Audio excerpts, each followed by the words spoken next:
I always love it when things work out. The song is played, and then Dove Cameron joins our Zoom immediately, right on time. Nice to see you. How are you? I'm really great. I'm better now. How are you? Good.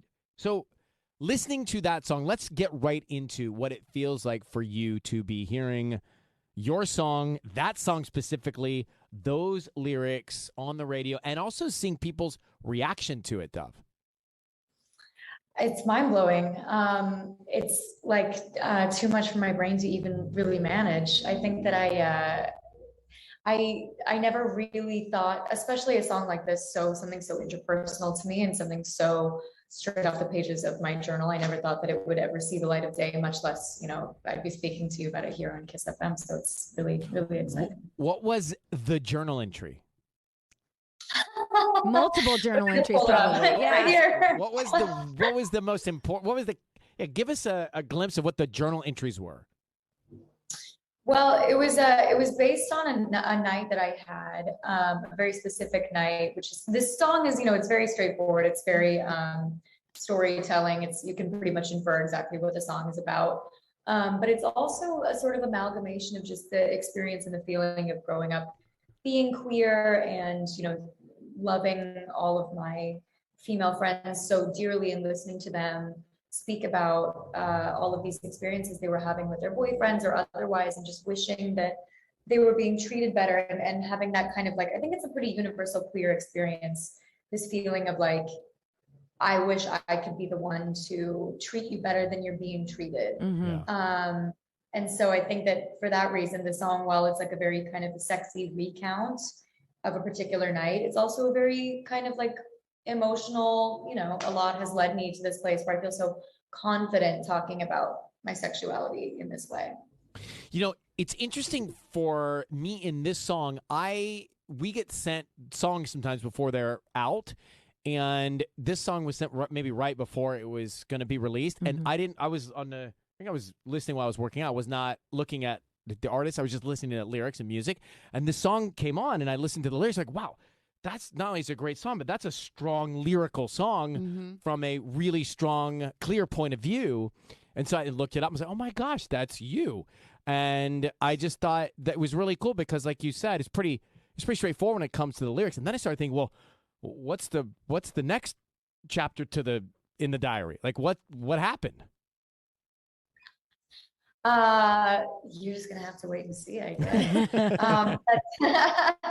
That's very kind of you. Thank you so much.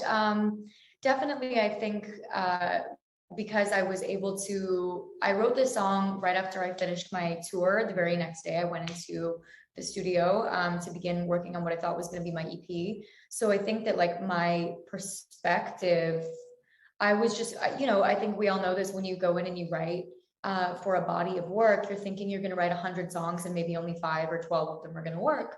So to write, I sat down and I wrote Boyfriend, just kind of thinking like, okay, I'm going to delve in, really like dig into, I'm going to find my sound. It's going to be a process. And so I think that like, that was actually the impetus for me being able to be so honest, was I was like, no one's ever going to hear this. Right. Which is why I actually think like, it doesn't sound like what most people think of as like my sound, is because I also wasn't writing for my sound.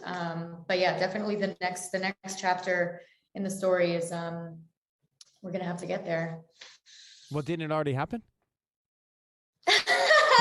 Yeah, no, it definitely did. I've written about it, but you can't hear it yet. It's still on lockdown, top secret. We'll wait for that. And you just shot a movie co-written and directed by Machine Gun Kelly, right? And Modson, yeah? Did you finish that? Yeah, we finished that late last year, actually. That should be coming out really soon. That was a really phenomenal experience. I don't know if you guys know Colson, but his whole crew of people that he rolls with, and he himself, they're all really lovely, talented people, and they wrote a really funny movie. It's really it's funny. Awesome. Yeah, comedy. Well, Dove, you have a lot on your plate, don't you? I mean, you're doing a little bit of everything, right? Is there anything? I do. Are you still doing everything?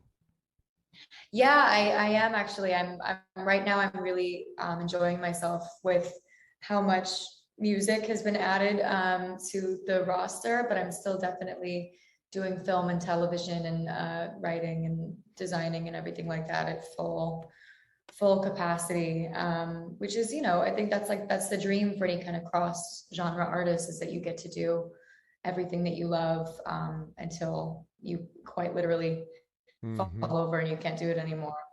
Well, I'm happy for you that you're getting to do all the things that you love and that you're getting to get some great response from your song, which is all over the place now on mainstream radio stations, pop radio stations. So congratulations. Thank you. Thank you so much. Yeah, I'm really happy. Good to see you, Dove. Thanks for coming on. Thank you so much for having me. Bye. Bye.